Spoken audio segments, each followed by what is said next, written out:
জ্ঞানের মধ্যেও আনন্দে থাকতে গেলে আমাকে কি করতে হবে? ধৈর্যের প্রয়োজন। ধৈর্য এলাম পয়েন্টে, ধৈর্য দিলাম তো, তাহলে সব কিছুই রয়েছে। এবার আমার আরেকটা কথা, বেশি যাবো না, এখন অদ্ভুত বিরান্দমী কথা বলতে গেলে মাথা খারাপ হয়ে যাবে, আমারই হয়ে যাবে, সকাল থেকে ভালো লাগে না। আজকে সবসময় সবাই এসছে যারা বড়রা আছে, আমি বুঝতে পারি না কেন কারোর কোনো মনের প্রবলেম হোক, অর্থনৈতিক প্রবলেম হোক, এমন একটা পজিশনে মানুষ পড়ে গেছে সেখান থেকে বেরোতেই পারছে না, ঘুরেই যাচ্ছে, এরকম প্রবলেম।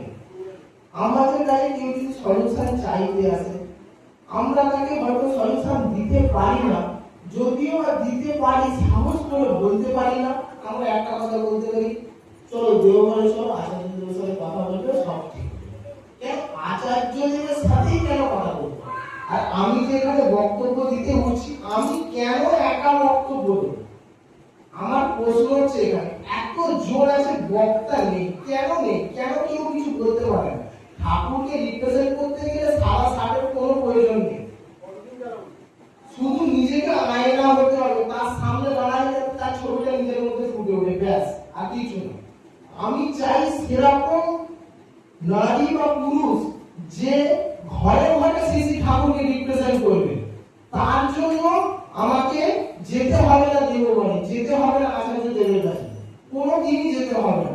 তাহলে সে এতদিন হয়ে গেছে, সে দেব ছেড়েছেন, দেব রেখেছেন, সে অশরীর হয়েছে, কিন্তু সে লিপ্টেশনের মাধ্যম দিয়ে বেঁচে আছে। কেন লিপ্টেশনের মাধ্যম দিয়ে সে বেঁচে থাকবে? আমার কথা হচ্ছে, সে পরম দয়াল, কেন আমাদের মাধ্যম দিয়ে বেঁচে থাকবেন না? আমাদেরকে যখন মানুষ ধরবে তখন মনে হবে যেন পরম দয়ালকেই ধরে ফেললাম। পরম দয়ালকে এমন ভাবে রিপ্রেজেন্ট করতে হবে, রিপ্রেজেন্টেটিভটা কি হয়, ডাক্তার কাছে স্যুট বুট পরে যায়, আমার তা দরকার নেই, শুধু ভিতরে একটুখানি রিফাইন করে নিলেই হয়ে যায়। সেই জিনিসটা আমি চাই। কেন বই পড়ছেন না?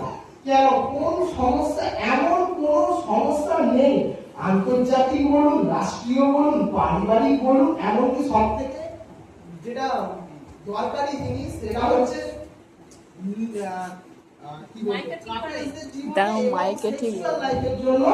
সেই সলিউশন অবধিও ঠাকুরের বইতে লেখা হয়েছে। আমি এরকম ভাবে ছেলে গলা ফেটি একবার মুদিয়ালি, একবার বদরতলা, বাদামতলা, আমি তো পরম মূর্খ, আমি তো কিছুই জানি না। আমাকে সামান্য ইংলিশে একটা লাইন পড়তে দিলে পড়তে পারবো না, বাংলা কঠিন শব্দ পড়তে গেলে একটা, আমার এই অবস্থা।